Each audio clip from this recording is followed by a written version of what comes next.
4,19,00,000 CM relief fund మనం తేగలిగాం. ఇదంతా కూడా మన ముఖ్యమంత్రి శ్రీ నారా చంద్రబాబు నాయుడు గారు పేదలకి సహాయం చేయాలి, పేదల్ని కష్టాల్లో ఉన్న వాళ్ళని పైకి తీసుకురావాలని ఒక్కొక్కటి కూడా ఈరోజు పథకాలు కావచ్చు, అభివృద్ధి పనులు కావచ్చు, ఇలా సీఎం రిలీఫ్ ఫండ్ కావచ్చు, అన్నీ కూడా పేదలకు సహాయం చేయడానికే ముఖ్యంగా పెట్టుకొని పేదరికం లేని రాష్ట్రాన్ని తయారు చేస్తానని ఒకే ఒక్క ధ్యేయంతో ముందుకెళ్తున్నారు మన ముఖ్యమంత్రి గారు.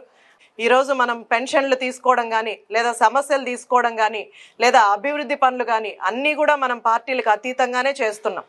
మాకు కూడా అసెంబ్లీలకు వెళ్ళినప్పుడు లేదా మీటింగ్స్కి వెళ్ళినప్పుడు చంద్రబాబు నాయుడు గారు మా అందరికీ ఒకటే చెప్తారు. ఎమ్మెల్యేస్కి కానీ, ఎంపీలకు కానీ, మినిస్టర్లకు కానీ, ఏ నాయకుడికైనా ఆయన చెప్పేది ఒకటే. ఒకప్పుడు ఎలక్షన్స్ అప్పుడు మనం పార్టీలు చూసాము, ఆ రోజు మనం పార్టీలుగా పనిచేసాము. ఈరోజు మీరు పార్టీలు చూడకుండా పేదవాళ్ళకి ప్రతి ఒక్కరికి కూడా మీరు సహాయం చేయాలి, ఆ పార్టీలకు అతీతంగా మీరు అభివృద్ధి పనులు చేయాలి. నాయకులందరం కూడా పోతున్నాం. ఈరోజు చాలా మంది మీలో వైసీపీకి వేసిన వాళ్ళు కూడా ఉన్నారు. అయినా కూడా ఈరోజు మనం ఇస్తున్నామంటే పేదవాళ్ళు మన ఇంటికి సహాయం కోసం వచ్చిన వాళ్ళకి మనం వెనక్కి పంపించకూడదు, వాళ్ళకి సహాయం చేసే పంపించాలని. నాయకులందరూ కూడా ఏ రోజు నా దగ్గరికి నాకు ఈ పదవి ఇప్పించండి అని అడిగిన వాళ్ళు లేరు, లేదా నాకు ఈ వర్క్ ఇప్పించండి, లేదా నాకు వేరే పని కావాలని వాళ్ళ పర్సనల్ పనులు ఎప్పుడు కూడా నా దగ్గరికి తీసుకురారు.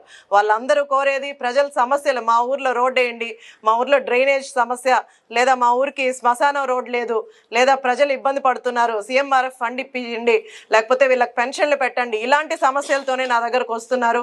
వీళ్ళందరి మధ్య పనిచేయడం నాకు చాలా సంతోషంగా ఉంది.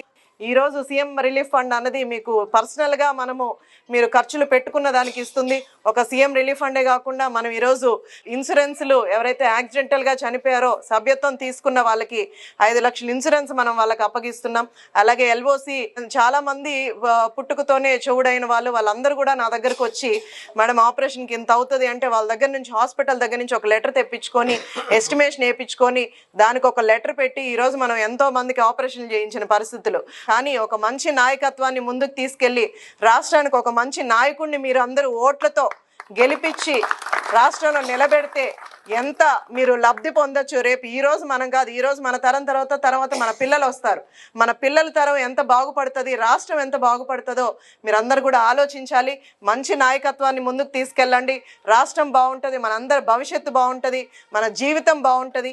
అందరూ ఆలోచించి మంచి ప్రభుత్వాన్ని, మంచి నాయకుల్ని ముందుకు తీసుకెళ్ళండి. మేమందరం మీ అందరి కోసం పనిచేస్తాం. ఎందుకంటే నియోజకవర్గంలో గత 10 సంవత్సరాలుగా మనకు అభివృద్ధి లేదు.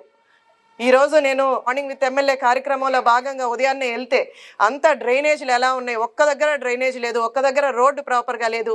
ఈరోజు మనం టౌన్లలో కానీ గ్రామీణ ప్రాంతాల్లో ఎన్ఆర్జీఎస్ ద్వారా ఎన్నో రోడ్లు వేస్తున్నాం, ఇంకా కూడా శాంక్షన్ చేపిస్తున్నారు. అటు కలెక్టర్ గారు కానీ అందరూ కూడా అధికారులు, అలాగే మనకు నాయకులు అందరూ కూడా మనకు గట్టిగా పనిచేస్తున్నారు. ఖచ్చితంగా నియోజకవర్గం అంతా కూడా అభివృద్ధి చేసుకుందాం, రాష్ట్రం అంతా కూడా అభివృద్ధి అవుతుంది. చంద్రబాబు నాయుడు గారి ప్రభుత్వాన్ని గుర్తుపెట్టుకోండి, కూటమి నాయకత్వాన్ని ఆశీర్వదించండి.